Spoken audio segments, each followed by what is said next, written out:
Geology and geography may just seem to be academic subjects while you're at school. They're not subjects that you might intuitively think would lead to real jobs when school days are over. So the purpose of today's presentation is to show that there are jobs to be had out there that need these qualifications. It may persuade you that it's worth doing them at A-level and university afterwards. My name is Nick Watson, and I'm joined today by Louis Brazenell, Matt Wood, and Oliver Hutton. We're all geologists on the committee of the local branch of the Geological Society of London. We think geology is a rewarding career and that our work contributes to a better world. I'll start by introducing the world of geology and the range of jobs before handing over to my colleagues. They'll then give you a taste of what it is they do for a living. But first, what is it that people think geologists do for a living? And what type of person does geology? Hollywood may have cast geologists in some of their films, but it's likely that most people outside the profession don't really know what geologists do. After all, how many geologists live in your street? We all know people who are plumbers or doctors, for example, and everyone has a rough idea of what they do for a living and may know some of them personally. There are an estimated 120,000 plumbers in the UK. It's difficult to find out how many geologists there are, but to give you an idea, our society has 12,000 members. So maybe there's more of us out there than you'd think. I recognise a few of the geologists in the films shown on this slide. Chiwetel Ejiofor in the sci-fi movie 2012, Tanya Roberts in the Bond film A View to a Kill. But to me, the best known is Piers Brosnan in Dante's Peak, where the volcano erupts and causes mayhem. Piers plays Harry Dalton. He's a maverick character, someone at odds with authority, who ploughs his own furrow rather than follow the herd when he thinks the volcano is about to erupt. We don't see such dramatic evidence of geological processes in this country. In the days of coal mining, the lives of people in mining towns were directly affected by geology, and there was a greater appreciation of what happens underground. In other countries, people are more aware of the work geologists do. In Russia, there is even a Geologist Day. It's like a national holiday and was established in the 1960s to commemorate the immense achievements of Soviet geologists and the benefits their work brought to society and their country. It's not all good news though. In Italy, 6 geologists were jailed on charges of multiple manslaughter for failing to predict a severe earthquake that sadly resulted in many deaths. Geologists and engineers were arrested after the failure of a dam in Brazil, and one geologist allegedly fell out of a helicopter when a mining scandal was exposed in the Far East. The message here is that geology is a serious subject, and our work is not some remote scientific exercise, but does affect people's lives. Normally the consequences are not so dramatic though. In the movies, the job seems either to involve saving or destroying the planet, but then no one would pay to see a film about someone going about their everyday life. Hollywood sees geologists as outdoor types, and that's often what attracts people to the job. You're not stuck indoors. You have the opportunity to get out of the office and even to travel overseas. The maverick individual is a recognizable character in geologists, although nowadays there is more teamwork involved with the job. Geology is not all about traveling and spectacular scenery. I've been in the profession for over 40 years, and I have worked in many countries. But equally, I know geologists who have spent their whole career working in Birmingham. What else characterizes geology jobs? Geology sounds like a specialist subject, and you could specialize and concentrate on one aspect of the science. Equally, you could also become a generalist and have a finger in many pies. You could work on your own, or you could be part of a team where you could then easily find yourself in a management position rather than doing a technical job. There are many options and a lot of choice. Originally, geologists did lead an outdoor lifestyle, as typified by the photograph in the top right-hand corner of 3 geologists in the Scottish Highlands taken in the last century. Geologists were employed by government surveys, universities, and worked in oil and mining. The last 50 years has seen the scope expand considerably into the worlds of engineering, the environment, health and safety, natural hazards, and water supply and protection. Modern work still often involves working outside or at least away from the office, as seen with the other examples in this slide. Geologists supervise drilling investigation programs and engineering construction works, take samples for environmental monitoring, and undertake laboratory tests. There is, though, more office-based work nowadays, and you may not get out of the office for long periods of time.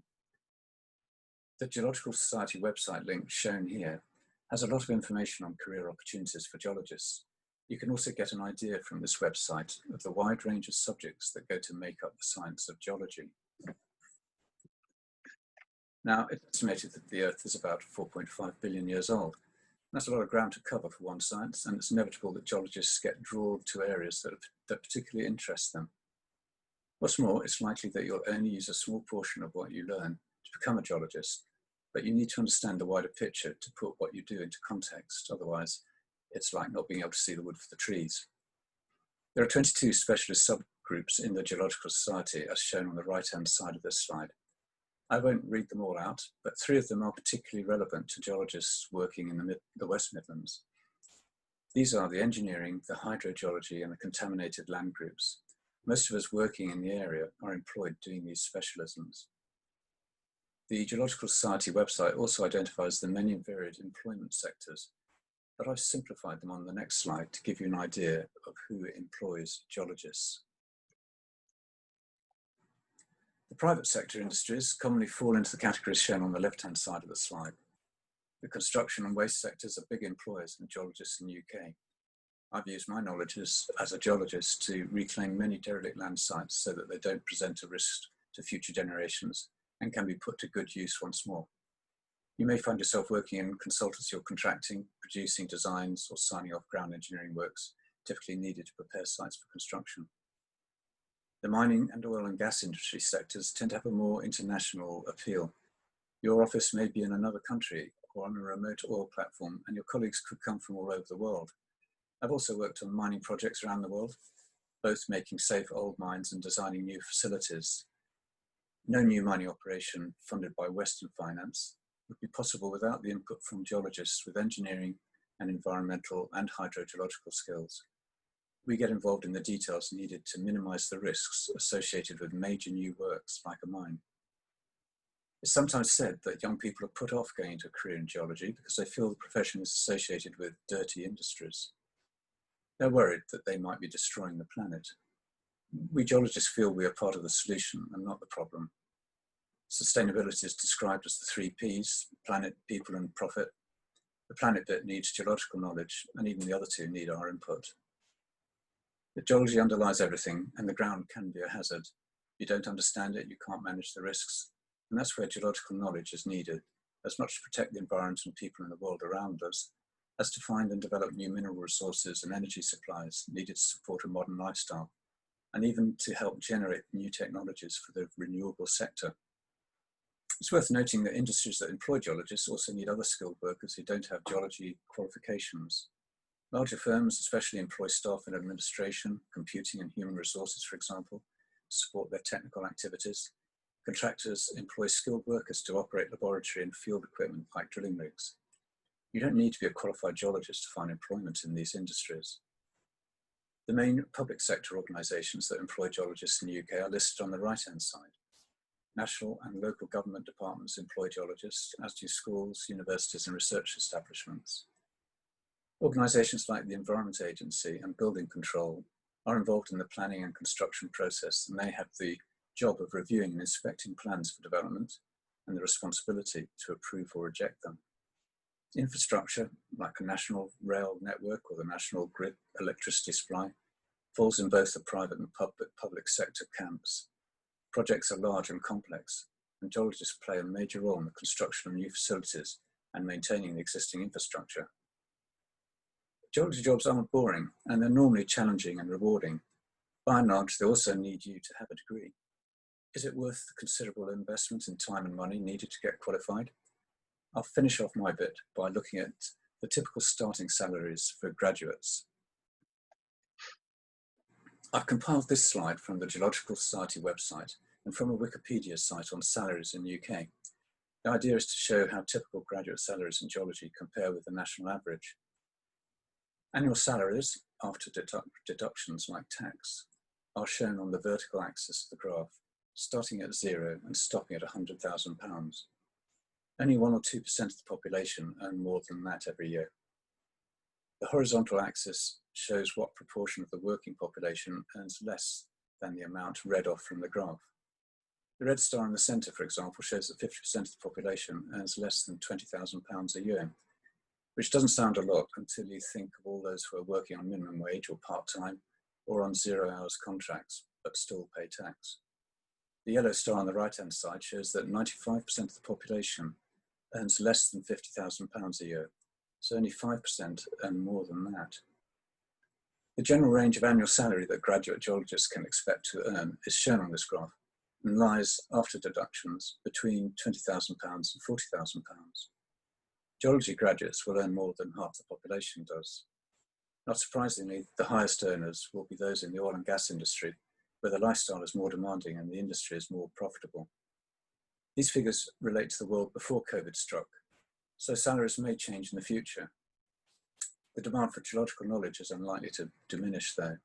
Natural hazards like earthquakes and volcanic eruptions will still occur. There'll be an ever-increasing demand for water and natural resources, and large infrastructure projects show no sign of reducing in popularity. Technician salaries are generally lower than graduate pay.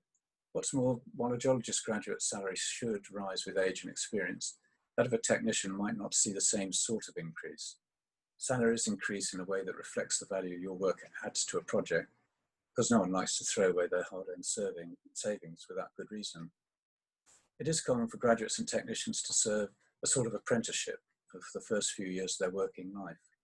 During this time, they build up experience so that they can achieve chartered status, the recognition by fellow geologists that you can do the job. Employers do tend to link advancement in the firm, and that includes salaries, with chartered status, so it's worth doing. Like many industries though, the salary for an experienced technical employee may allow for a good living, but it won't be astronomical. The highest salaries tend to go to directors and top management positions, whereas profit shared to owners of firms employing technical people.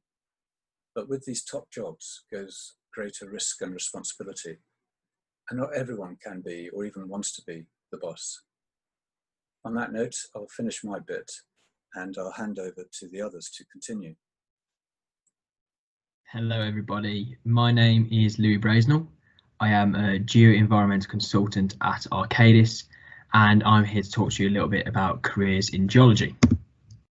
So a bit of an overview of me. I studied all the three sciences at A-level, physics, chemistry and human biology. I then went on to do an applied and environmental geology course at the University of Leicester, followed by a geotechnical engineering and management course at the University of Birmingham. During my time at university, I seasonally worked at Playdell Smithman as a design intern, and then following my graduation, I got a job for 3 years at ATKINS as an engineering geologist, and then I've recently decided to move to ATKINS and join as a geo-environmental consultant. So a little bit about my A-levels and why I chose geology. So for me, I chose my A-levels because I had a passion for science and understanding the natural world and how everything kind of fits together. That really interests me. I also really like the outdoors and the idea of traveling at that age. And I don't know about you, but at the time I had no idea what I wanted to do at university. I looked at several courses. I started off wanting to go into veterinary science, which then evolved into medicine, which actually took a turn away into economics. And it was only really in the 11th hour I chose geology. I think one of the main reasons is because I started, rather than look at the course themselves, I kind of looked at the career prospects afterwards. And the reason I chose geology is I really like the opportunity to be able to travel with work. Geology also has a large variety of careers at the end of it, so I didn't feel like I was cornered into one specific thing, like maybe with economics or accounting, you might have to go into economics or accounting. Whereas with geology, you could work with the environment, with water, with geology itself. It's a good degree in general, so you could go and get just a general job. It was a well-rounded kind of course that you could go into and get a good job afterwards. And I also really like the idea that you could see that you made a difference in the world, even if it was small, and even if your contribution to that was small, you'd still make it a difference. I've been working on projects like HS2 and the M25, the orbital motorway outside London, and I know my work, although I play a small role in the big machine that kind of builds these and maintains these, I know that my work has gone into something big, and I think that's personally quite cool. And as mentioned, with geology, you have the opportunity to travel, whether home or abroad.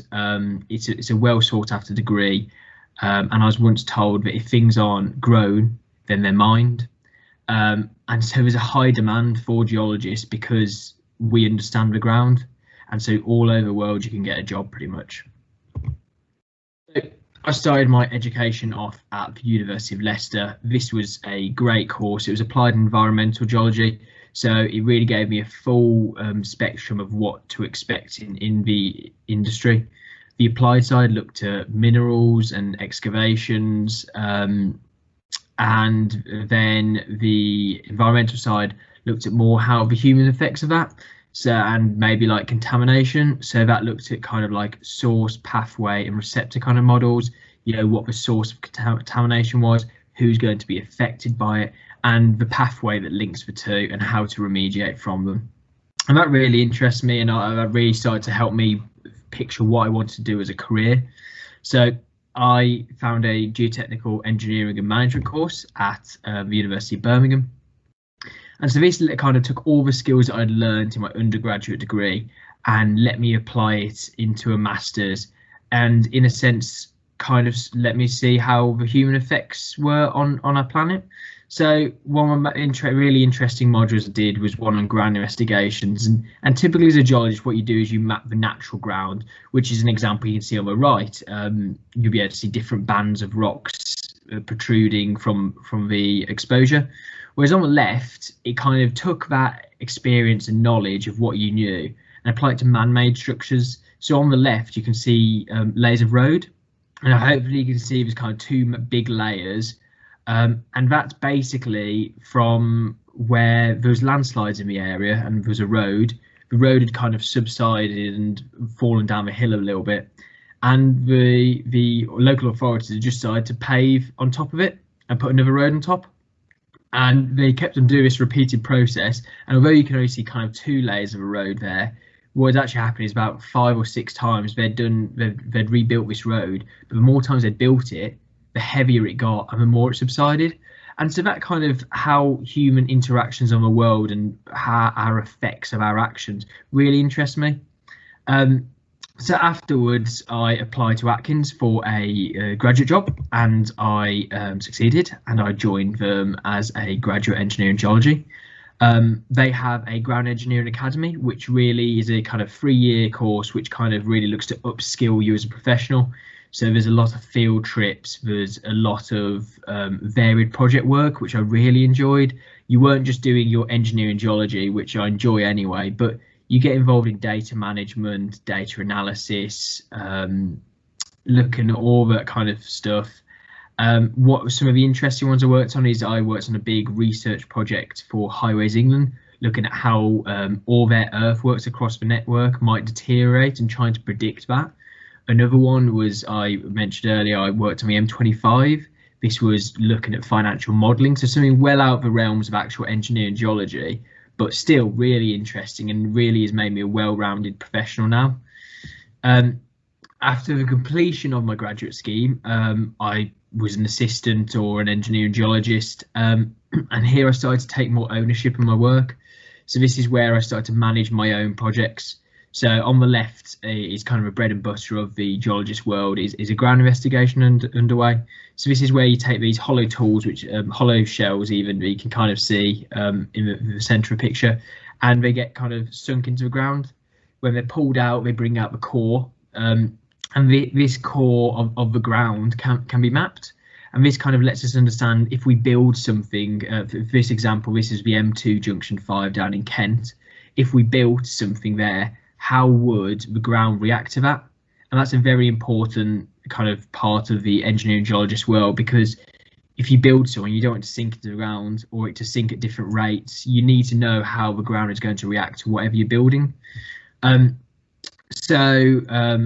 the right, you see an image of me giving a talk about data management. I was a data manager for East West Rail. So this is one of the largest rail schemes in England at the moment. And this let me kind of demonstrate what a different skill that I possessed and developed, and then demonstrate it to all my peers. And this actually led me to getting us a comment on HS2, where I became their geotechnical data manager and was responsible for creating all the policies that are going to define the next 100 years of HS2's data management procedures, which I think, again, is pretty cool. So that's kind of a bit of an overview of my career so far. Obviously, I've recently joined ATKINS as a geoenvironmental engineer. So this is kind of taking another term that you don't have to stick on a linear route. So although it's similar, I'm now looking, rather than how the ground reacts to construction, I'm now looking more at the human and environmental effects that could happen from those constructions. So looking at contamination, how to control it, and how to remediate sites. So really, I just wanted to finish on why I enjoy my career. This is a little infographic that I found, which I think kind of sums up geology, really. It's a little bit of everything. You can see pictures on here of oil rigs on land and offshore. You can see carbon capture. You can see farms, wind turbines, nuclear power plants. You can see some cities. You can see waterways. And geology really encompasses all of it. If you're not trying to mine it or extract it like oil or gold or copper or any other mineral, you're building on it, and you need to understand how the ground reacts. And to do that, you need a geologist. So I think it's a great opportunity to get a degree in something that's really varied. You meet loads of people. It's a very small, close-knit community. You all kind of know of each other. And there's so much varied work, both abroad and at home, and I've really enjoyed it. I know that if I decided that I didn't want to go that way, I now have a robust skill set that I could go into a different career or a related career. So yeah, so thanks for listening, and I hope this helps with deciding what you want to do in the future. Thank you. Hello. Before I get started, I'll just give you a quick introduction to myself and how I got into geology as a career. My name is Matt Wood. I'm a chartered geologist currently with Network Rail, and I've been working in the field for just under 10 years. Touching on the specialist groups highlighted by Nick earlier, I'm an engineering geologist, and that's what I'm mostly focused on now. But I actually started my career as an environmental geologist or contaminated land geologist, and that will be the main focus of my talk. I got into the field in a bit of a non-standard way. I'd always been interested in natural science and loved being outdoors, but the thought of geology as a career hadn't really crossed my mind. Initially, I left school at 16, didn't do any A-levels. I just worked a few odd jobs until one day I decided I wanted to do something more. I signed up to a university foundation science course at Huddersfield and got on by passing an entrance test with a condition that I also improved some of my GCSEs at night school. I successfully completed the foundation year and went to study environmental science at the University of Manchester. During this, I undertook some additional geoscience modules, as that's where my interests lay, and I could see a broader range of possibilities than with some of the standard modules available.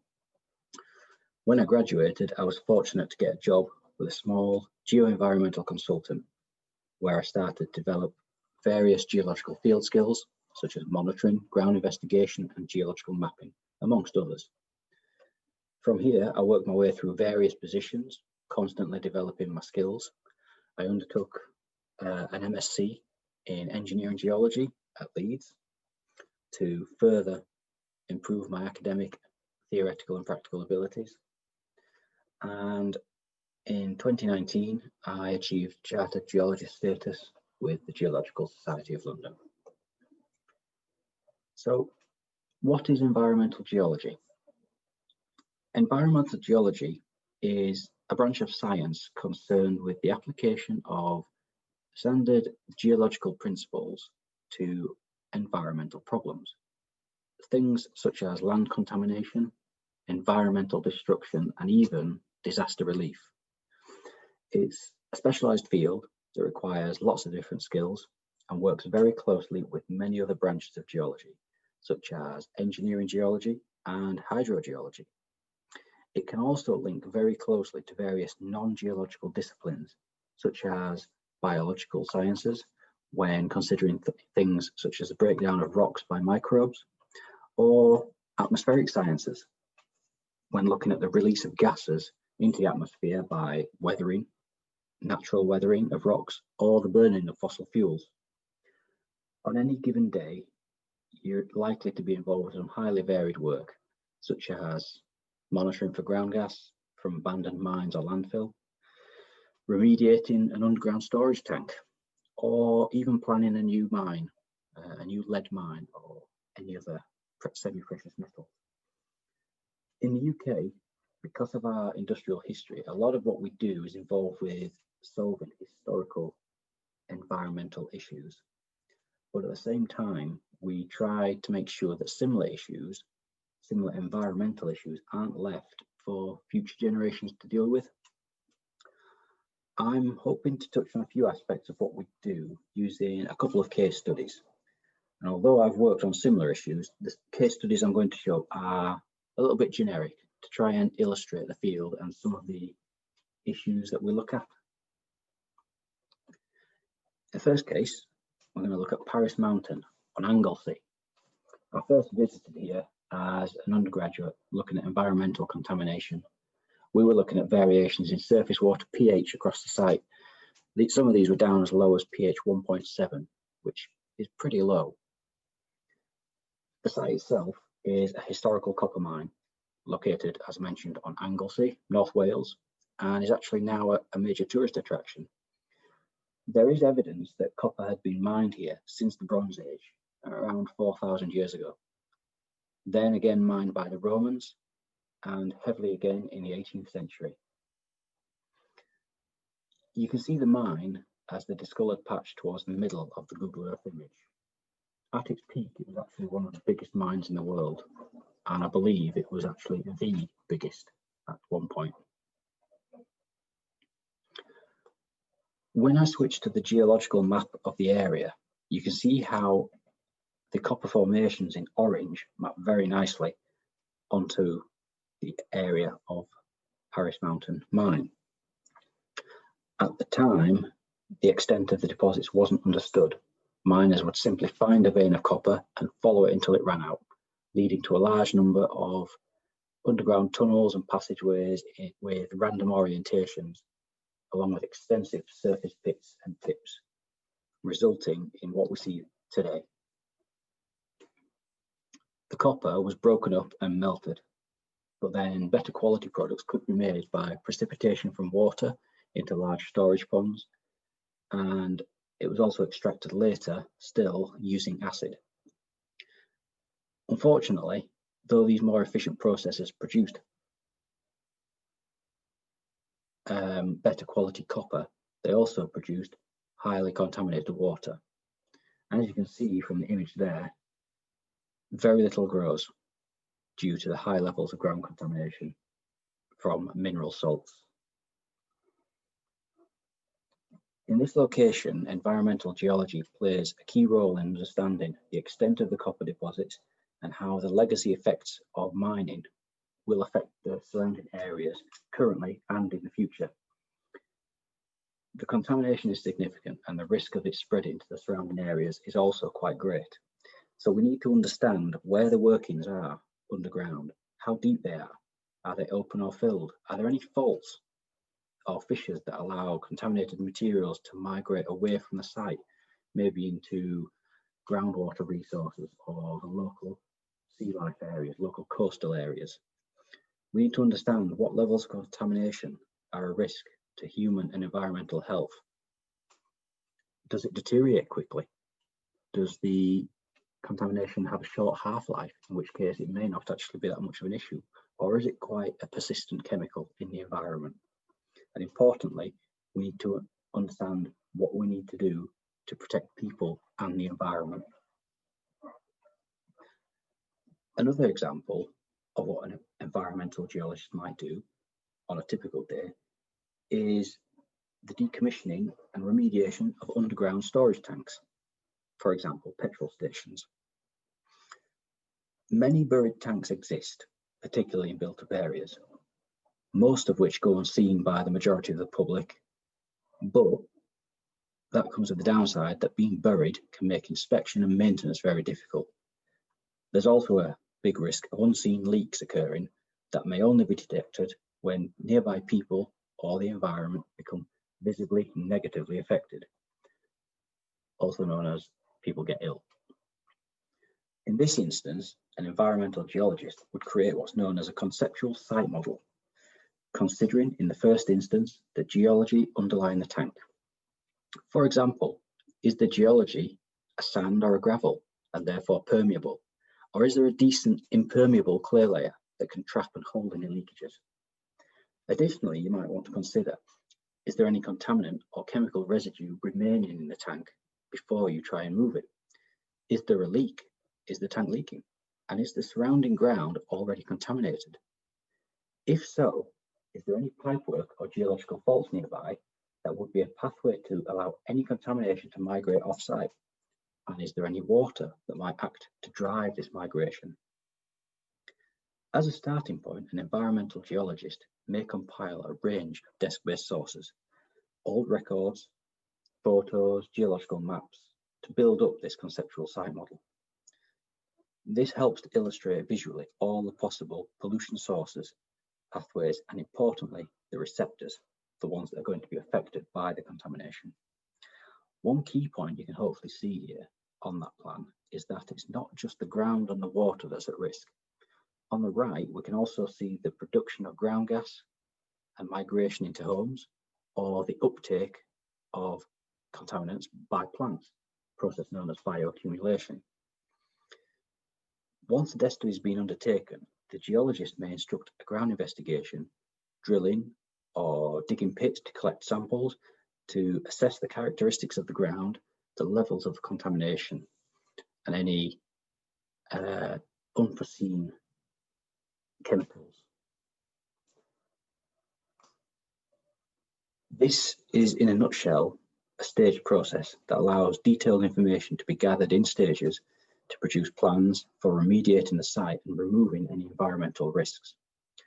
Hopefully, this case here serves to illustrate just how environmental geology can interact with other disciplines, as I mentioned at the start, including the biosphere, the plant life, and the atmosphere, inside the home or in the open air. Ultimately, the role of an environmental geologist is highly variable. You can spend all the day in the office or a laboratory, or you can be out and about extracting the field information that is fundamental to all other stages of a project. The job can take you all around the world, or if you like, you can stay closer to home. Environmental issues are everywhere, and more are going to continue to arise as time goes on. And as a result, environmental geologists are going to be needed for a very long time to come.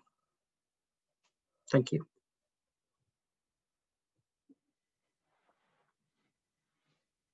Hello, my name is Oliver Hutton, and I'm a hydrogeologist at Severn Trent Water.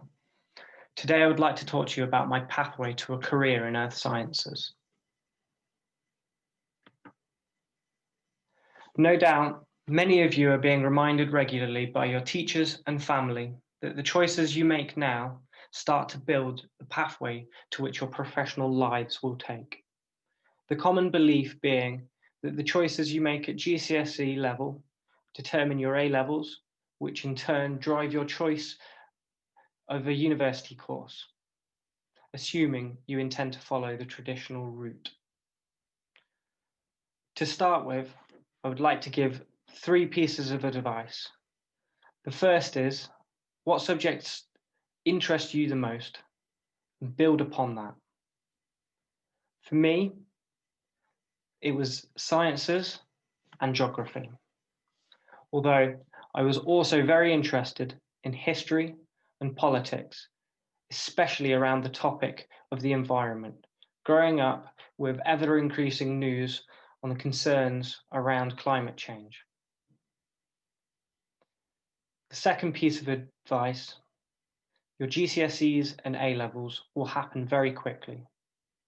Before you know it, you're being asked to pick a subject at university which you want to study. This is likely to be a very difficult and stressful decision. Thus, the third piece of advice is to talk and ask questions to help with that decision. Remember, all of your teachers, potentially members of your family and family friends, have all been there before you. Take time to speak to them, talking to anybody who will listen. Of course, also speak to those who know you best, your friends and your immediate family. For me, my interest in earth sciences rose above everything else and led me to look for courses in that area. It was through researching uni prospectuses that I found a course that seemingly brought together all of my interests. That was Environmental Geoscience, BSc. Environmental Geoscience encapsulates the core sciences that sit within geology, being geography, physics, chemistry, and biology. It then adds in the impacts of humans' interaction with the environment. With a course chosen, it then comes to picking where to study. My university of choice was Bristol. This was driven by my interest in the city far more than the university or the course itself. That was the best decision I could have made. My time in Bristol was wicked. So after 3 years of fun and studying, I knew I'd chosen the right subject area, and I had successfully graduated with a 2-1 from an excellent university. The Holy Grail, or so they say. Now those around you will claim that you've locked in your future and it's now time to get a job. So I tried. After spending months applying for jobs and graduate schemes in the earth sciences field across multiple industries, I quickly realised I had nothing to make me stand out from the crowd. My motivation to continue applying for job after job quickly wore thin. I had moved back home and got a minimum wage paying job in a local pub. Not the success my parents had envisaged for me. I knew it was just a stopgap as I planned to do what many 20-somethings do at this point. I saved up and went travelling.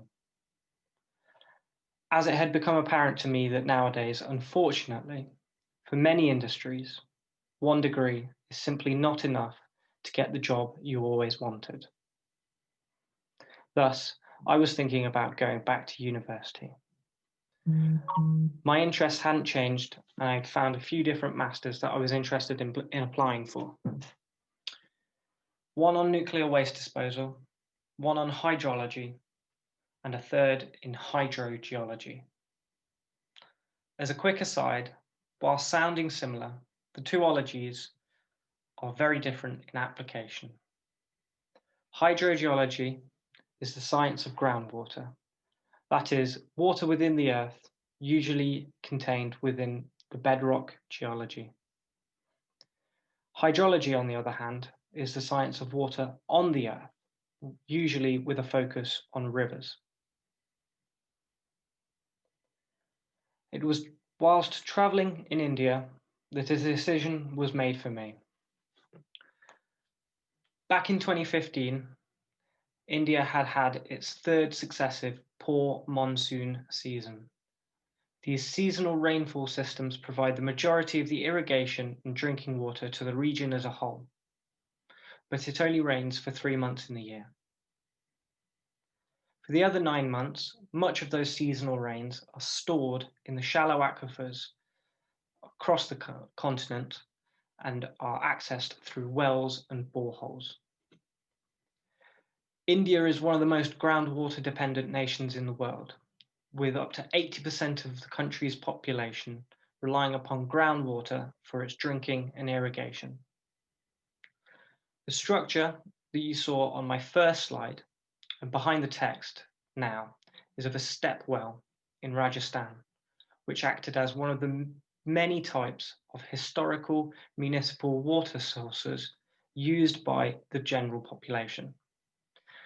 These incredible structures provided access to the rainfall which fell at other parts of the year and then had flown through the shallow geology across much of the subcontinent.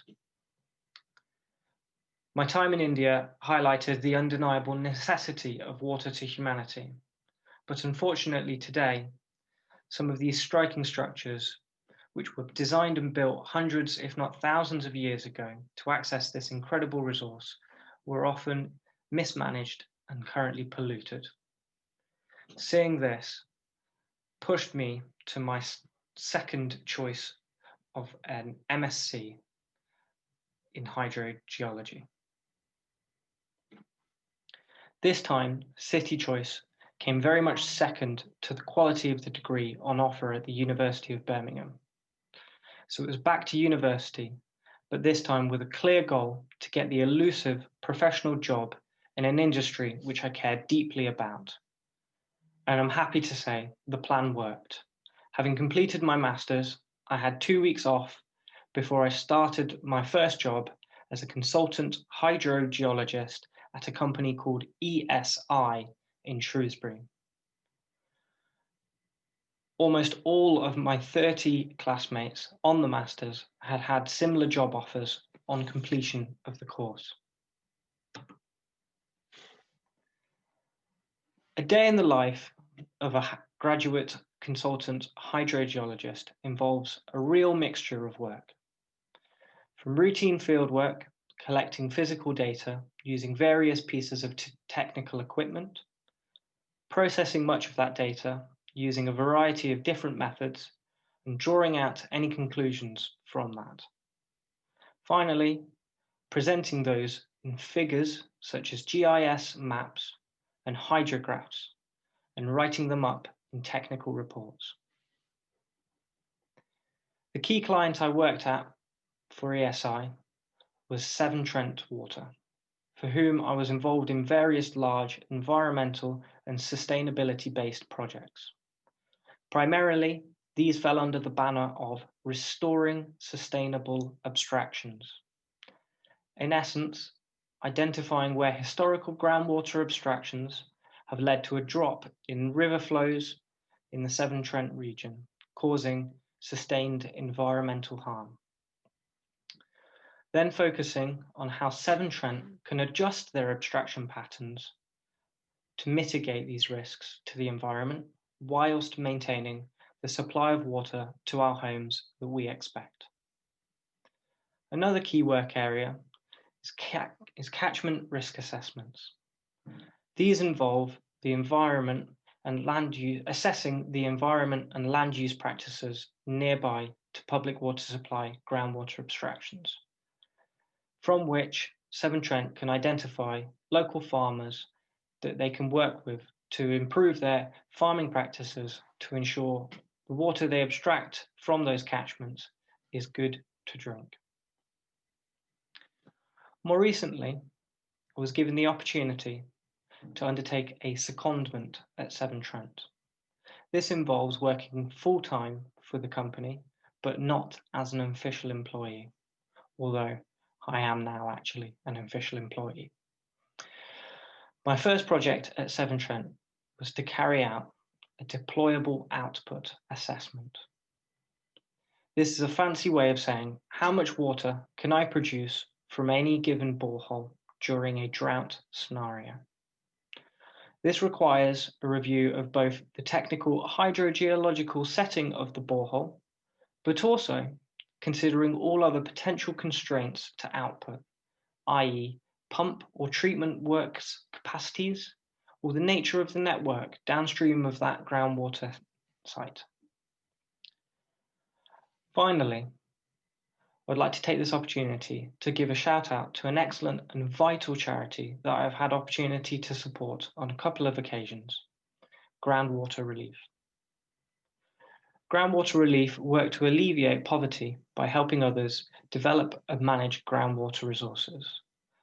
And for them, I have done a couple isolated desk study investigations, assisting in some of the vital work that they carry out.